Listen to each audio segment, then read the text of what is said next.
Dove le conservate voi le uova? In frigorifero oppure a temperatura ambiente? Ciao a tutti e bentornati sul canale del vostro amichevole chimico di quartiere. Un po' di tempo fa qui sulla scheda community ho fatto un mini sondaggio e poi l'ho ripetuto anche sul mio profilo Instagram. A proposito, mi seguite su Instagram perché faccio delle storie quasi quotidiane. Ho chiesto dove veniva conservato l'uovo dopo averlo acquistato e circa il 15% delle persone mi hanno detto che lo conservano a temperatura ambiente fuori dal frigorifero. D'altra parte, mi dicono, io al supermercato normalmente lo vedo che lo lasciano lì a temperatura ambiente, quindi perché mai dovrei conservarlo in frigorifero una volta portato a casa? Il ragionamento sembra filare e in effetti quasi sempre quando compriamo qualche alimento al supermercato che dobbiamo far durare per un po', manteniamo le stesse condizioni che abbiamo trovato. Per esempio, le patate le troviamo conservate a temperatura ambiente al supermercato e così le conserviamo a casa. Stessa cosa per l'aglio, le banane per esempio non andrebbero messe in frigorifero. D'altra parte, non so, il latte fresco lo troviamo in frigorifero e quindi arrivati a casa dobbiamo rimetterlo in frigorifero assolutamente, se no va a male molto più velocemente. Ovviamente se c'è qualche alimento che deperisce in modo particolarmente veloce, non so, le fragole o i broccoli, vabbè, allora se non dobbiamo mangiarli subito, per allungare la loro vita li mettiamo in frigorifero. Ma le uova? Le uova, se voi leggete la confezione, c'è scritto dopo averle portate a casa di riporle in frigorifero e questo ovviamente genera un po' di confusione che spesso si acuisce quando magari qualcuno va in vacanza in paesi all'estero dove le uova si conservano obbligatoriamente in frigorifero, per esempio negli Stati Uniti, e quindi si chiede come mai da noi c'è questa regola un po' strana. La soluzione di questo apparente paradosso risiede nella differente legislazione. In particolare nell'Unione Europea noi dobbiamo seguire il regolamento 589 del 2008 che adesso andiamo a leggere insieme. Nelle considerazioni iniziali il regolamento dice che le uova refrigerate, lasciate a temperatura ambiente, possono generare una condensa che facilita la proliferazione di batteri sul guscio e probabilmente il loro ingresso nell'uovo. È pertanto opportuno che le uova siano immagazzinate e trasportate di preferenza a una temperatura costante e che di norma non siano refrigerate prima della vendita al consumatore finale. La filiera produttiva quindi cerca di mantenere la temperatura costante delle uova dalla deposizione fino all'arrivo a casa nelle nostre cucine. E questo perché un uovo, se è intatto e fresco, è perfettamente in grado di conservarsi, di non marcire. Avete presente il classico odore delle uova marce, no? Ecco, è perfettamente in grado di durare per circa un mese. E questo è dovuto sia alla sua struttura esterna, il guscio ha una cuticola esterna, poi ce n'è una interna, sia alle sostanze chimiche che sono presenti per esempio nell'albume che impediscono all'uovo, almeno nelle fasi iniziali, no, dopo la deposizione, di andare a male. Per legge la data di scadenza, o quella che la legge chiama termine minimo di conservazione, è fissata a 28 giorni dalla data di deposizione. La legge però stabilisce anche che nei punti vendita, dopo il 21esimo giorno dalla deposizione, debba essere tolti dagli scaffali, cioè non potete più comprare uova che hanno superato i 21 giorni dalla deposizione. Queste uova, che hanno ancora una settimana di tempo per essere consumate, vengono tolte dalla grande distribuzione dai negozi e vengono utilizzate per altri scopi, vengono date all'industria oppure, non so, per esempio, immagino utilizzate per cucinare, per produrre tutti quegli alimenti che poi vediamo magari nel banco della gastronomia. La legge allora stabilisce che le uova di categoria A, quelle destinate ai consumatori e non all'industria alimentare, quelle sono di categoria B, non possono subire alcun trattamento di conservazione e non sono refrigerate in locali o impianti in cui la temperatura è mantenuta artificialmente al di sotto di 5 gradi.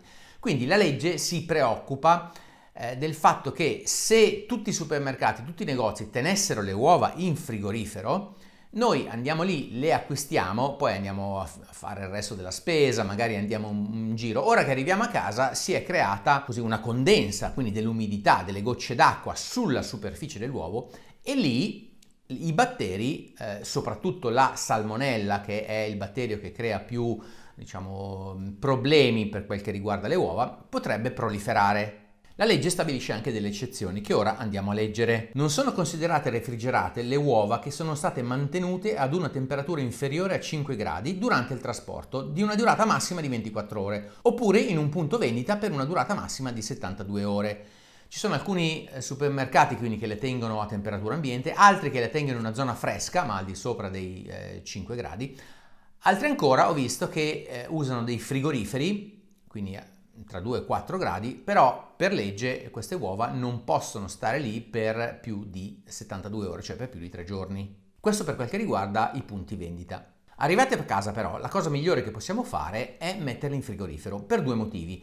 Il primo è che la qualità dell'uovo si mantiene ovviamente più a lungo, esattamente come per le fragole o i broccoli, perché lasciato a temperatura ambiente l'uovo più velocemente, per esempio, perde di umidità, aumenta la sacca interna d'aria, l'albume diventa più liquido, per esempio, e quindi insomma pian piano perde di qualità. Invece il frigorifero si mantiene più a lungo.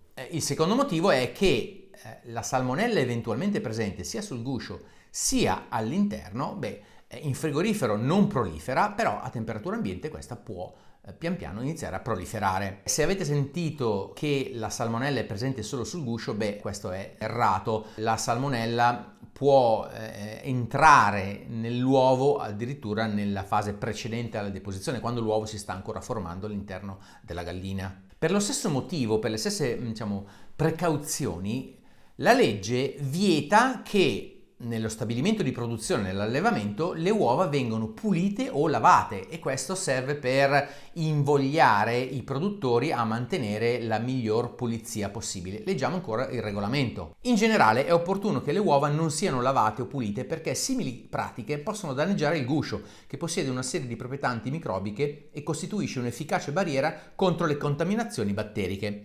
E poi prosegue. Un altro motivo per cui le uova della categoria A non devono essere lavate è costituito dai danni potenziali alle barriere fisiche, come la cuticola, che possono verificarsi durante o dopo il lavaggio. Questi danni possono favorire la contaminazione batterica e la perdita di umidità attraverso il guscio, aumentando in tal modo i rischi per i consumatori, soprattutto se le successive condizioni di asciugatura e di immagazzinamento non risultano ottimali. Quindi ancora una volta la legge cerca di prevenire una proliferazione batterica e dice: se noi laviamo il guscio dell'uovo, stiamo togliendo anche la cuticola, noi non la vediamo a occhio nudo ma c'è, la cuticola di protezione, e quindi una volta lavato, prima di tutto durante il lavaggio posso fare delle microfratture nel guscio dell'uovo, e questo può aiutare i batteri a penetrare più facilmente, ma anche se non lo rompo si può formare prima di tutto dell'umidità, tolgo la cuticola. L'umidità fa proliferare i batteri eventualmente rimasti e questi possono entrare più facilmente. Quindi la legge in Europa, tranne alcuni paesi dove ci sono delle particolari eccezioni, la Finlandia se non ricordo male per esempio, vieta la pulizia e il lavaggio delle uova. Se le lavate a casa, so che qualcuno lo fa, ricordatevi che potete sicuramente farlo, ma è meglio a questo punto che le utilizziate immediatamente, proprio perché il lavaggio toglie una protezione all'uovo. In altri paesi, come per esempio gli Stati Uniti, l'approccio è completamente diverso, e quindi per esempio l'USDA, il Dipartimento dell'Agricoltura, ritiene che il modo migliore di ridurre il rischio per il consumatore di salmonella, e questo perché ci sono alcune preparazioni dove le uova sono consumate crude o semicrude, o semicotte se vogliamo. Se l'uovo viene cotto completamente non c'è rischio, però pensate alla maionese, all'uovo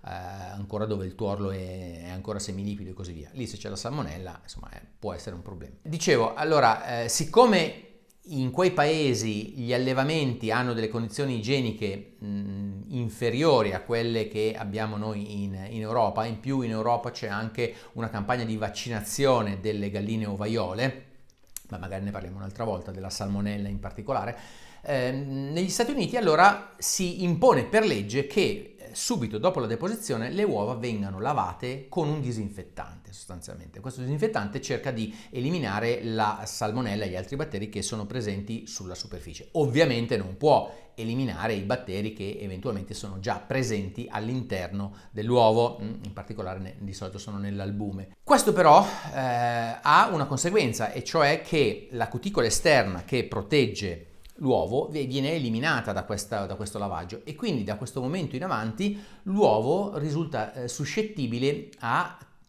degli attacchi batterici e quindi l'unico modo in cui si può procedere è mantenere la catena del freddo dalla produzione fino al punto vendita e quindi in tutte le fasi, quindi sia di trasporto che di vendita nei supermercati e nei negozi, l'uovo deve essere tenuto refrigerato.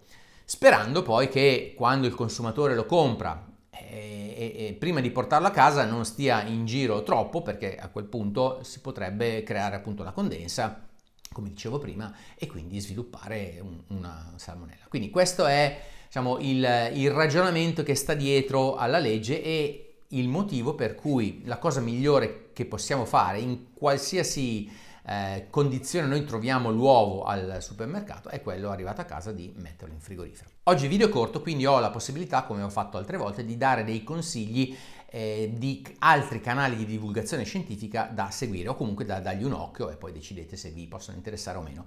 Il primo è un canale di geologia pop. È interessante secondo me perché tratta di tematiche che normalmente non vediamo su YouTube, almeno io conosco tanti canali di fisica, di astrofisica, canali di biologia, ma il canale di geologia credo siano abbastanza rari, quindi vi consiglio di dargli un'occhiata anche perché tratta di argomenti che sono assolutamente di attualità. Il secondo canale che vi voglio consigliare è un piccolo canale di biologia, si chiama Vita a Zero Kelvin.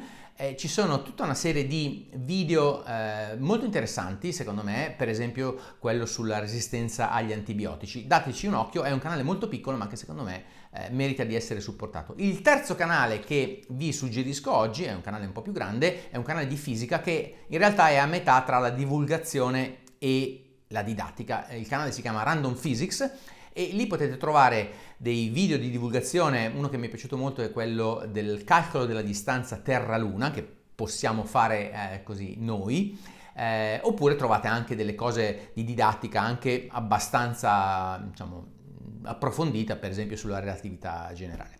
Con questo è tutto e un saluto dal vostro amichevole chimico di quartiere. Ciao!